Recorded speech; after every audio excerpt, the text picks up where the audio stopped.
Unlike the Suzuki Swift, there's no small car magic to the way the Celerio drives. This is a more utilitarian choice for people who want a comfortable, usable city car. With an elevated driving position compared to many compact hatchbacks, the view of the road ahead is great, meaning you can place the car on the road easily.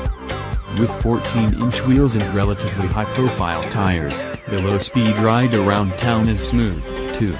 However, if you push harder and hit bigger bumps at speed, the Celerio loses some of its composure. It rolls in corners, due to the squidgy rubber and lofty height compared to the squad duo it's up against here, and the steering isn't all that precise. You always feel like you have to turn the wheel more than you expect to go round a bend.